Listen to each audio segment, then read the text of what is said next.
Thank you. Thanks so much for coming out this afternoon. I'll begin my talk for you today with a eulogy. I will, in other words, begin by speaking as one does at a funeral. So, dearly beloved, we're in the presence of something dead. Something has died, or perhaps it has been killed. I say this because I wonder if when the Art Museum tells its audiences that the function of art is to serve as awe-inspiring masterpieces, I can't help but wonder if indeed it is the museum that has killed it. Can a painting survive in these circumstances? Can it still function as a work of art?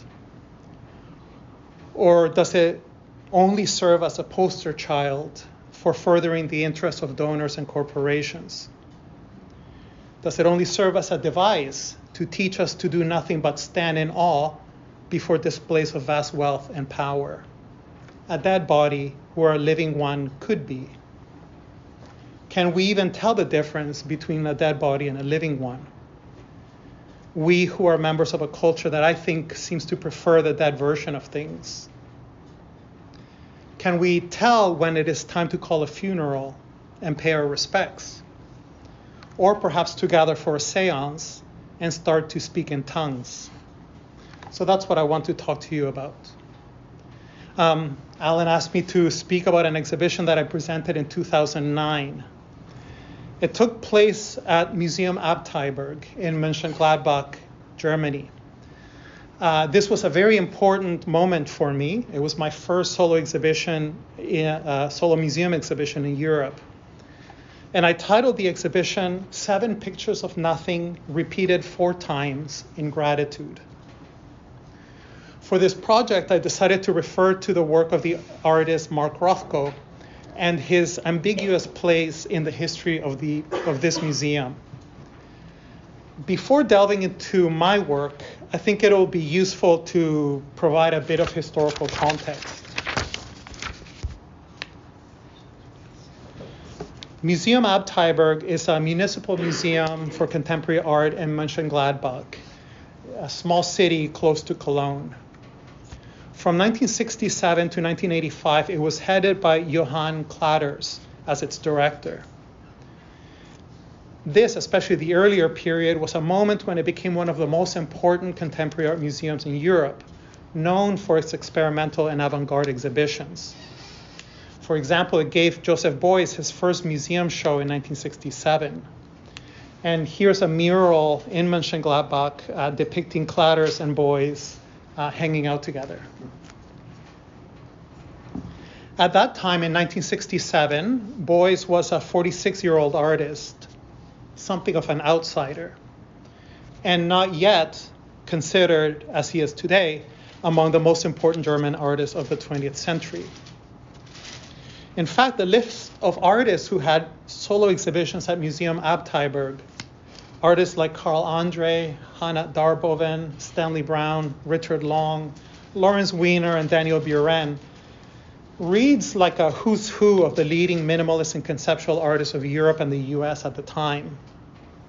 But these artists were not then the famous figures that we recognize today. The small municipal museum was, as we might say, ahead of the curve. This is an image of an exhibition of paintings by Gerhard Richter, which took place at Museum Abteiberg in 1975-76. I love the audacity of this display, this exhibition of gray monochrome paintings, gray pictures of nothing. I love this idea of the artist and the museum working together in a shared will to sustain a feeling of strangeness. It would be a strange exhibition to walk into. I love an artistic effort to steer precisely away from the compulsion to inspire awe in an audience. In a 1968 text titled The Anti-Museum, Klatters, Johann Klatters, the director of the museum at this time, wrote, The concept of anti in anti-museum should be understood as the demolition of the physical walls and the building up of a spiritual house. I understand this statement as an attempt to distinguish between a museum defined as a mausoleum and a museum defined as a house. This is an image of an exhibition by Daniel Buren, which took place also at Museum Abteiberg in 1975. So roughly around the same time as Gerhard Richter's show. Buren's artwork consists of a wallpaper of red and white stripes with rectangular shapes cut out of the wallpaper. These empty holes refer to other artworks. They serve as traces or signals of other paintings, drawings, or photographs that would have been exhibited on these same walls immediately prior to Buren's own exhibition. An exhibition of nothing, now becoming an exhibition of mute echoes. What remains of the artwork as trace after the artwork is taken off of the gallery walls, to continue its life in storage and to continue perhaps its life in the collective mind of the museum's audience after the audience has left the premises. Curator Lorenzo Benedetti recently wrote about Klatter's approach to museum practice. Benedetti described it as a paradigm based on, quote, the museum's ability to interpret the same spirit of the artists, who, through their practice, develop forms of expression capable of opposing the establishment. As Klatters himself put it in 2004, he said, I just followed what artists did. That's where I saw my part in it. So this idea of museum practice following the trajectories, the gravitational pull of artists, was realized not only by means of the artworks on view. It was eventually realized in physical space as well, when Klatters engaged architect Hans Hollein with the idea of designing a new building for Museum Abteiberg. We can think of this as an architectural realization of Klatter's dream of an anti-museum. So in 1972, Klatters and Hollein began planning a building that was based on a few key principles: asymmetrical composition, versatility, even quirkiness of spaces, decentralization of rooms, and an overarching anti-monumentalism. In a typical museum of the monumental sort, one like the Metropolitan Museum in New York, to give one of endless examples, the building is specifically designed in order to inspire awe. Visitors must walk upwards, up a ceremonial staircase, in the search for elevated art experiences. That is to say, experiences that are as remote as possible from their own daily lives. Walking upwards, however, is a disciplinary act, a technique designed to make bodies and spirits fall into line. This disciplinary experience reinscribes the hierarchies that these same visitors daily experience within their own life worlds. In Hollein's anti-monumental design for Museum Abteiberg, visitors walk downwards to enter the galleries. You walk past a marble plaque that says museum in Roman letters, an ironic gesture, a hieroglyphic signal towards typical museums of the monumental sort. Passing by, you notice that the plaque contains cracks. So this marble plaque that says museum has cracks in it that are highlighted like kintsugi, the Japanese art of repairing broken pottery with gold. And as a PS, I hope you have the chance to see the exhibition Beauty of Mending, Kintsugi and Beyond, curated by Heng Wu, now on view at the Art Gallery of Greater Victoria. I'm looking forward to seeing this show tomorrow. So Kintsugi embodies a concept of repair that emphasizes rather than disguises the damage. At Museum Abteiberg, you walk past this plaque and you walk down a set of stairs designed more like an escape route, which, rather than leading you to a grand foyer, places you smack in the middle of the galleries. It's a very striking experience. You walk in and you're in the middle of the galleries. There's not the usual mediation before you get to the art. These galleries are arranged to reject prescribed trajectories and to encourage you, as the viewer, to decide for yourself which routes are the ones you wish to take. As Lorenzo Benedetti described this is how he describes the experience. Walking into the museum, placing oneself in a direct and unexpected relationship with the works, allowed the viewer to reconsider his or her relationship with them, the artworks, reaching a sort of visual and critical autonomy. The exhibition setup is based on an open model in which works and artists found an appropriate context for discussion and dialogue. Such democracy of elements tended to put everything on the same level and to confer the work, the public, and the exhibition space the same degree of responsibility. The visitor, hitherto not used to playing an active role, was now called on to establish a series of relationships, but above all, to develop new meanings through the association between the various elements. It was vital that the museum should promote a collective discourse. And I love this description of the architectural design and the principle behind the museum. Having visited a few times, it really does strike a chord. So as visitors in this anti-monumental museum, we walk upwards only upon leaving the institution and venturing back into the routines of our everyday lives.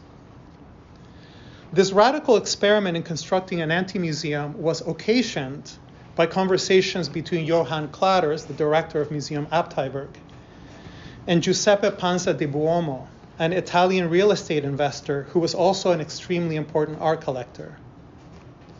Starting in the late 1950s, Panza had amassed a renowned group of more than 2,500 predominantly conceptual and minimalist works in all media, often collecting individual artists' works in depth. This image shows a painting by Peter Joseph. It's untitled, gray with blue border, made in 1975. And in the photograph, the painting is on view at Villa Menafolio Lita Panza in Varese. In the text that I wrote for the exhibition catalog for my exhibition at Museum Abteiberg, I wrote about the peculiar presence of pictures of nothing, displayed as in this example in a collector's home. This is what I wrote. Within the collector's home, where it exists amidst domestic furniture, decorative objects, mementos, and personal effects, the empty picture constantly rubs the wrong way with its environment and rejects the lively energies of its context with its own vacant and indifferent facade. The livelier the context, the more assertive the absence of the artwork and the more shocking the effect. Empty pictures work to produce their own kind of homeliness for subjects who are perfectly at home in strangeness. So in 1974, Panza, the art collector, established the Modern Painting Trust, consummating with the city of Mönchengladbach a long-term loan agreement of his art collection to Museum Abteiberg. And Hollein's architecture was designed to house specifically this collection, which, and this is the part that's interesting, most interesting to me, also included 7 paintings by Mark Rothko. This is an image of 3 of the Rothko paintings in the Panza collection. So Hollein's custom-built museum was completed in 1982, but the anticipated arrival of Panza's collection never materialized. It turns out that in 1976, the Italian state had introduced a new law regarding the status of estate property located abroad, which also coincided with an economic downturn in Italy that forced Panza to stop collecting art. In the end, the loan agreement to Mönchengladbach fell through, and in 1984, Pansa was forced to sell his art collection. The 7 Rothko paintings, as well as other important artworks of the 1950s and 60s, were purchased by the Museum of Contemporary Art in LA, where they presently reside. In 2007, Susanne Titz, the director of Museum Abteiberg, invited me to produce a solo exhibition in Mönchengladbach. During our initial conversations, I was struck by her sense of responsibility towards the museum's history, and especially towards Kladder's curatorial sense of purpose. To this day, she continues to offer artists at pivotal points in their career significant solo museum exhibitions. So I think she's really invested in continuing Kladder's vision suited for today's context. When she first contacted me, I had already been familiar with Pansa's collection, but I was entirely unaware of his connection to her institution. This is an image of Hollein's architectural model for Museum Abteiberg, and it shows an imagined installation of what in the end turned out to be absent pictures of nothing, the anticipated paintings by Mark Rothko that never arrived to Germany from Italy. Notice the cutout figure on the left, which is, I believe, a photograph of Johann Kladers, the director, posing inquisitively in front of one painting. It's a very touching photograph. Even the act of creating this kind of little figure, imagining what could be happening in this anti-monumental museum. For my exhibition, I proposed to create a new body of work centered precisely on these absent Rothkos. I proposed to repaint the 7 Rothko canvases from Pansa's collection and to install them reiteratively in a series of 4 rooms, 7 pictures of nothing repeated 4 times in gratitude. The idea was that visitors would finally have an occasion to experience Rothko's work, ventriloquized by me, but that they would also experience it iteratively on a loop, an installation of the same 7 paintings repeated over and over again, like an echo chamber, like a Freudian encounter with the return of the repressed. Walking from room to room, however, the 7 paintings would morph or mutate as you go from room to room, lending to the viewer's experience a narrative dimension. So walking around Hollein's architecture towards my exhibition space, you would catch a glimpse of a weird Rothko on the wall. A mirage or a hallucination in Mönchengladbach, a strange distorted echo of a painting now in Los Angeles. Walking into the exhibition space, into the first room in the series, you can see its other companions. The 7 pictures of nothing in gratitude. So each painting refers to a specific Rothko canvas in the Pansa collection that I painted in oil on canvas. The canvas conforms to the original proportions of Rothko's work, but each of my canvases has shrunk in size. The painting surface has also thickened. It's shriveled like a dry apricot or a prune. This image taken outside the studio where I made the work, I hope gives a better sense of the desiccated texture that I'm trying to describe for you now. A texture created not with paintbrushes, but rather with sponges, with which I tap the canvas, mimicking a kind of Morse code message or a telegram. As you can see from this image of the first room, the canvases didn't simply shrink, they also became thicker, stockier. They became more dense as objects, even exaggeratedly so. They're kind of Hobbit versions of Rothko's elegant originals. So this first room also provides a view into the second room that follows.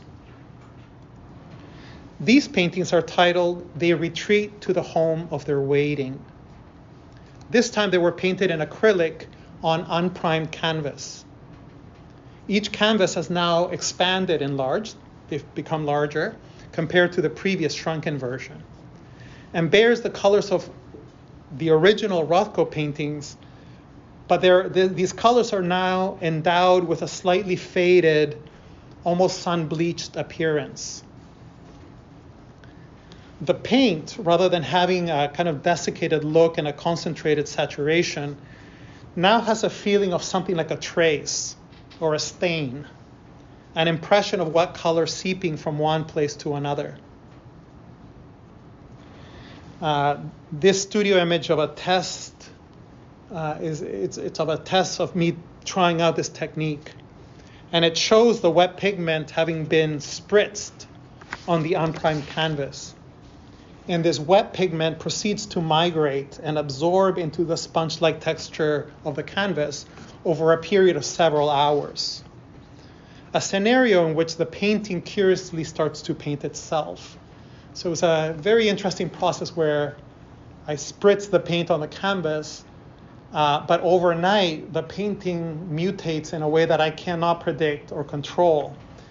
And I would only find out what the painting did the following day, the following morning.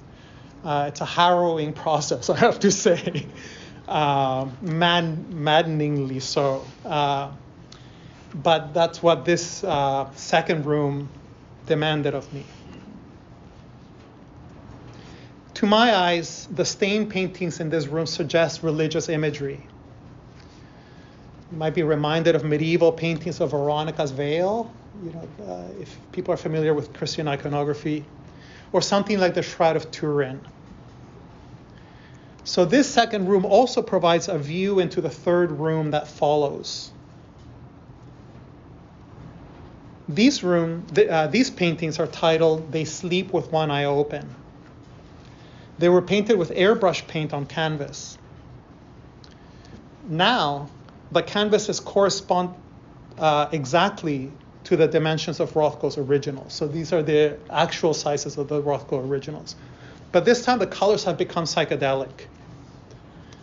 Rothko's rectangular fields of floating color have morphed into a hallucination of eyes, rendering the canvases as sentinels that watch gallery visitors, even as we view the paintings, we view them as paintings on display. The painting technique here alludes to airbrush painted automobiles, or like surfboards, or you know that kind of like airbrush painting. There's therefore an element of cultural transgression here, as the paintings in the museum flirt with kitsch. The imagery here suggests solar flares, supernova explosions, black holes, but also bloodshot eyes. Even as the imagery drifts towards the territory of cartoons.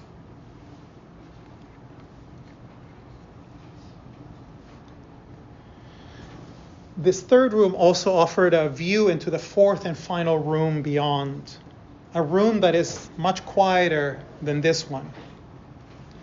These works are titled, They Speak in Tongues to the Dead.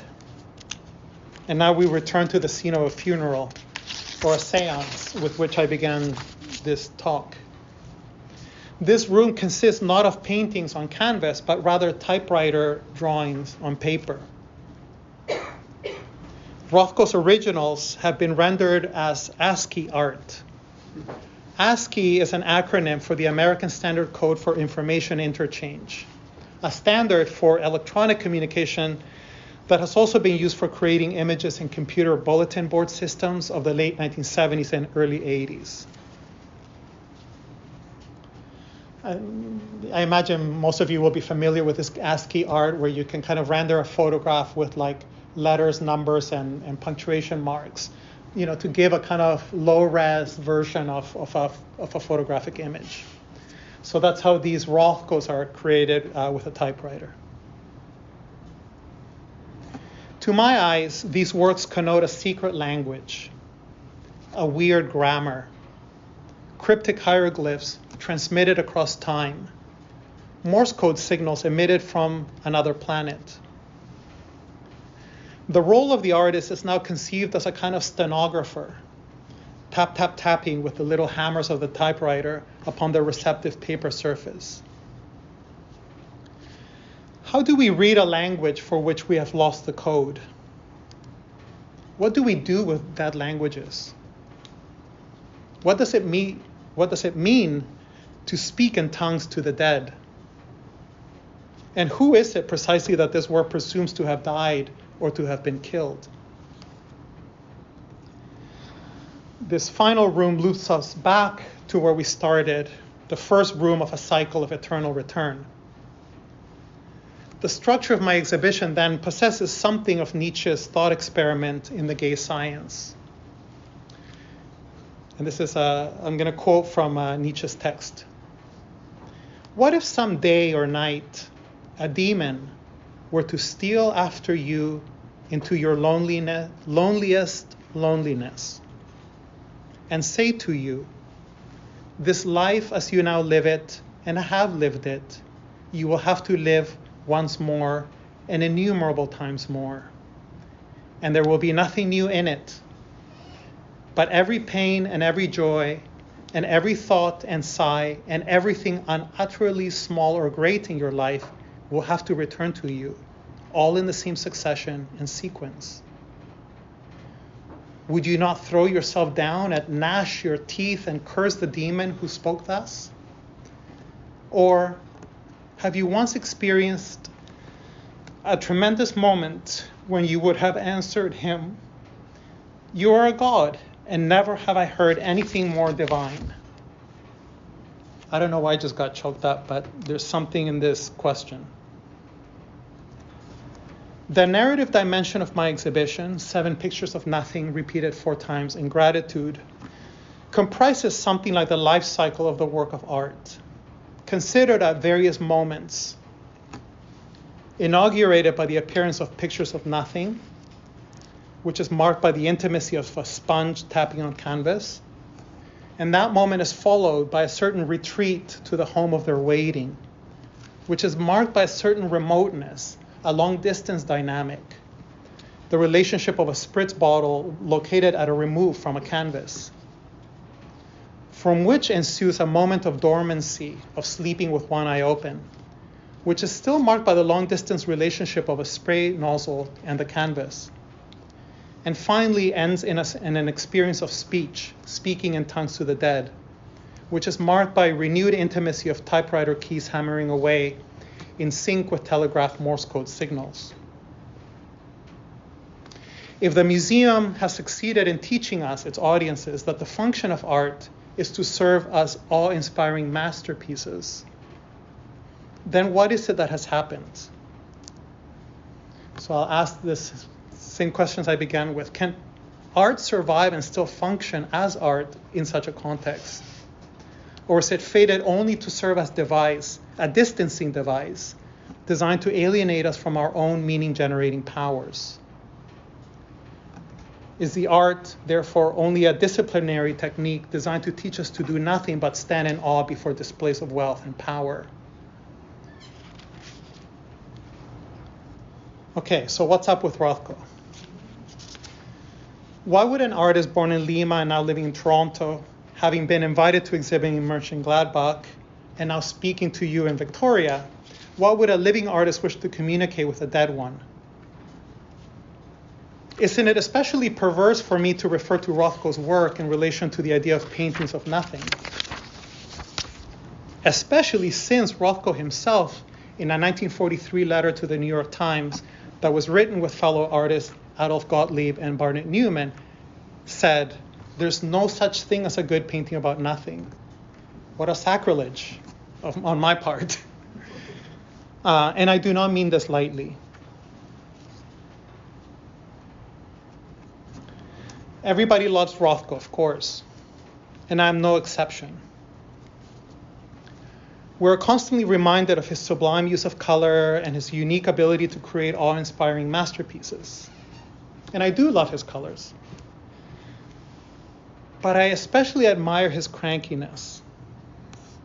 his resistance to the ways in which his work is repeatedly co-opted, captured, and contained by our love of it. I believe that Rothko's anarchism consists precisely in this crankiness I'm talking about. I'll give you a few examples. Listen to him speaking in 1970, 1 year before I was born, and about how he identified with anarchist ideas. I'm quoting him now. While I was still in grade school, I listened to Emma Goldman and to the IWW orators who were plentiful on the West Coast in those days. He was referring to the feminist anarchists, Emma Goldman, as well as IWW, the industrial workers of the world. I'm going to continue quoting him. He said, I was enchanted by their naive and childlike vision. Later, sometime in the 20s, I guess, I lost all faith in the idea of progress and reform, and so did all of my friends.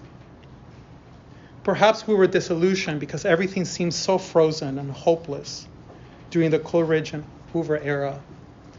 But I'm still an anarchist. What else? Notice in this quote the looping narrative of what he's describing, the life, death, rebirth cycle implicit in his words.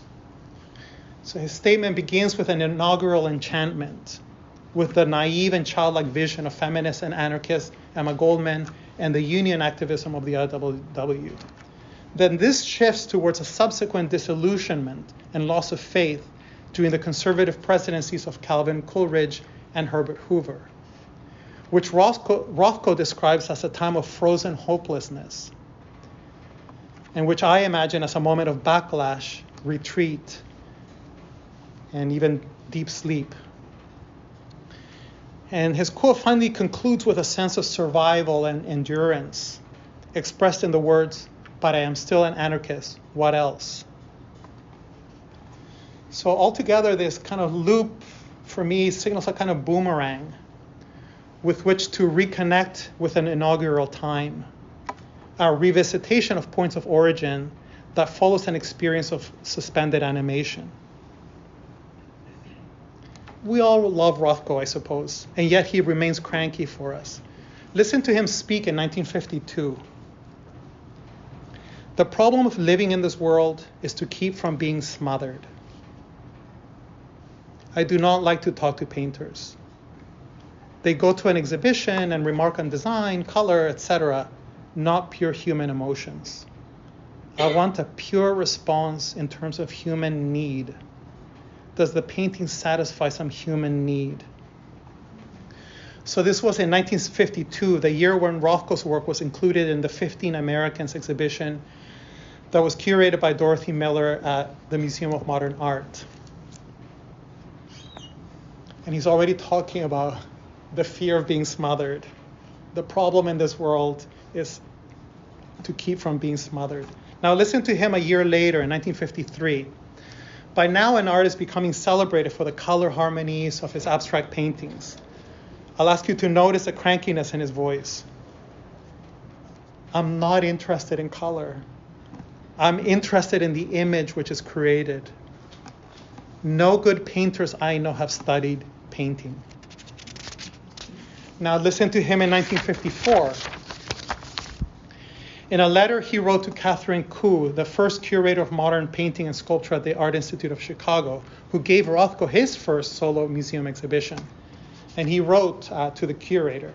This is before the exhibition as they're planning it. This is him writing. There is the danger that in the course of this correspondence, an instrument will be created which will tell the public how the picture should be looked at and what to look for. While on the surface, this may seem an obliging and helpful thing to do, the real result is the paralysis of the mind and the imagination, and for the artist, a premature entombment. Hence my abhorrence of forewords and explanatory data. And if I must place my trust somewhere, I would invest it in the psyche of sensitive observers who are free of the conventions of understanding. I would have no apprehensions about the use they would make of these pictures for the needs of their own spirits.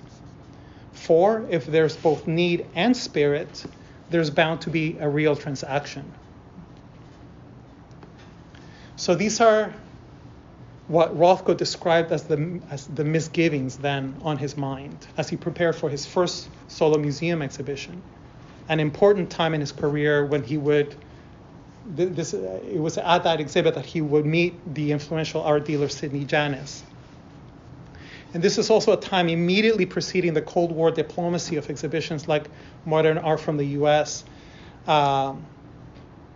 whose painting session was also curated by Dorothy Miller, and which traveled in Europe to Paris, Zurich, Barcelona, Frankfurt, London, The Hague, Vienna, Belgrade, and which thereby cemented the propaganda of New York School abstract expressionism as an ideological symbol of capitalist definitions of freedom and democracy. So that by 1955, Fortune magazine would deem a Rothko painting as a good investment. So this is like in a very quick succession of years. Listen to him in 1958. I don't think my work has anything to do with expressionism, abstract or any other. I am an anti-expressionist. So this is his crankiness, right? He's really trying to avoid what he feels very intimately as a kind of attempt to contain, entomb, and asphyxiate what the work is trying to do. You know, what he called premature entombment and paralysis of the viewer's mind and paralysis of the viewer's imagination. What he called the problem of living in this world while trying to keep from being smothered. What Johann Cladders had earlier called the physical walls of the museum that he wished to demolish in order to build a spiritual house. And what I have depicted in my project as the experience of desiccation and fading away of dormant art in the current time of populist backlash and censorship, at least in Toronto where I live. So this is the way that I've decided to love him, sweet, cranky Rothko, who could clearly foresee in 1970 the corpses of art and the art world which kills art in order to feed itself. So in 1970 he said, I hate and distrust all art historians, apologies to the art historians, experts and critics. But he's not talking about specific people. I think he's talking about a particular relationship to art that I think I would encourage all of us to reflect on. He said there are a bunch of parasites feeding on the body of art, right? And like, what's our relationship to art? Like, is it parasitic? Are we trying to kind of connect to something as a dead thing? Or are we trying to, does our relationship have something to do with animation or reanimation? Anyway, at Museum Abteiberg, I wanted to recognize the absences in the museum that Rothko in his own way had foreseen. I had wanted to speak in tongues to the dead in order to reanimate the dead's naive and childlike vision. So I conclude this artist talk, this eulogy, spoken in the face of attempts to smother the anarchism that dwells in art, in its own inaugural strangeness, back where I started. I'll conclude with two quotations. The first of these was written by Manuel Borja Villel, Jesus Carrillo, and Rosario Peiro in the museum guide that was published by the Reina Sofia, the National Museum of Modern Art in Madrid, during the time of Borja Villel as its museum director. So I'm going to quote him, but as I do, I ask that you listen to these words in relation to Cladders' concept of an anti-museum, and also in relation to Rothko's own words about paralysis and entombment. So this is what the Spanish authors have to tell us. The museum is a meeting place with a variety of strange objects, spaces, and times. A heterotopia in the sense that Michel Foucault gives to the word.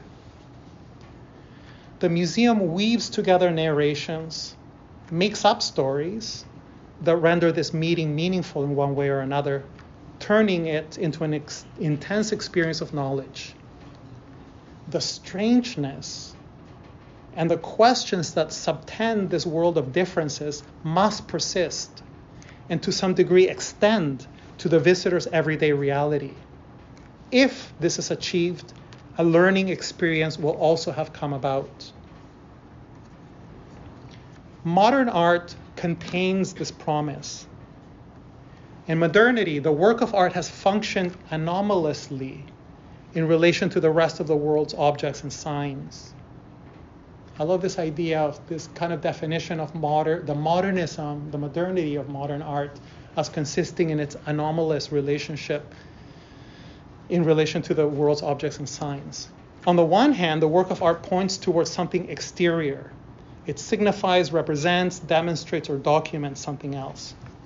On the other hand, it simultaneously affirms its own material and formal specificity as a phenomenon and as a singular statement. This duplicity has the effect of making the problematic relationship between words and things perceptible. Since Romanticism, artists have been impelled to take this ambivalence to its limits, to maximize the tension between the artwork's instrumental nature, its use to collectors and to corporate exhibition sponsors, for example, and the artwork's autonomy. The aim being to produce changes in the given order of things by means of an art made flesh.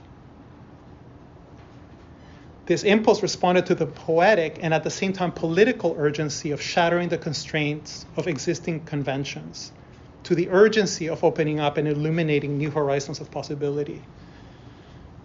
Imagine a museum statement like that. When I was at the Reina Sofia, I could not believe my eyes that a museum, a national museum in fact, you can imagine the compromises of a national institution, describing its function and the function of art in this way. I'll continue. The museum is responsible for keeping this ambivalence alive, for keeping this conflict in a state of non-resolution, for highlighting the perpetual questioning of the meaning of the world through time.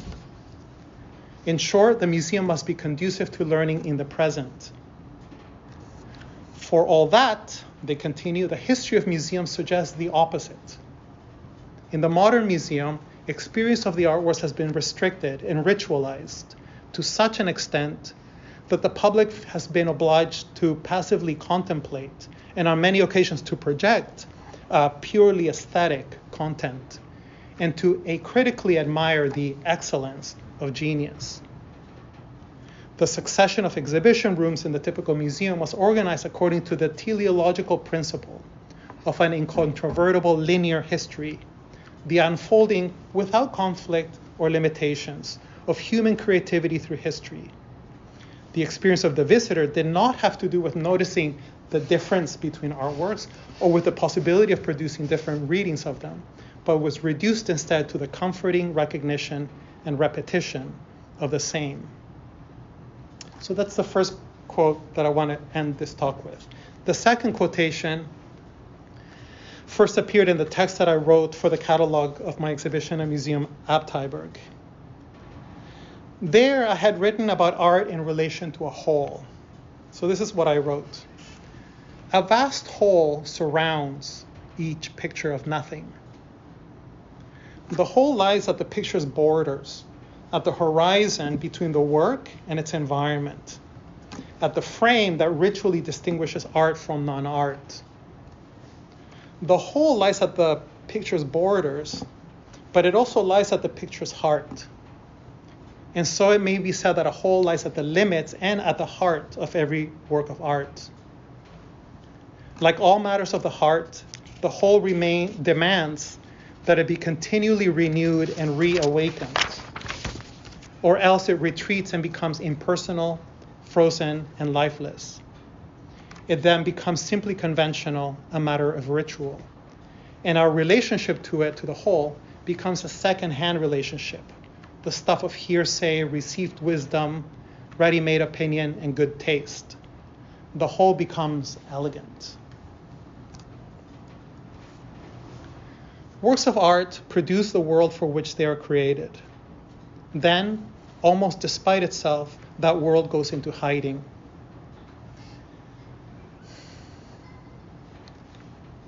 The place where such a world goes to hide is called culture. More precisely, we may say that culture is a word we use to indicate that such a world born of creation has gone into hiding. By definition, the whole is obscene and repugnant to culture. Culture emerges then as the attempt to suture and to heal the whole through derealizing the world that artworks strive to produce. So I'll return to Rothko's provisional statement. If I must place my trust is somewhere,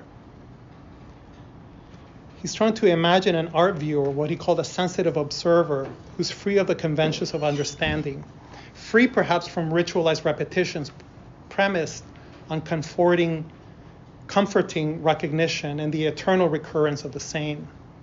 A sensitive observer who is perhaps free from the endless loops of births and premature entombments designed to feed on the body of art. So if Rothko must place his trust somewhere, then it is in that sensitive viewer's capacity to connect to the work in ways that answer the needs of their own spirits. For, he concludes, if there is both need and spirit, there is bound to be a real transaction. Thank you very much.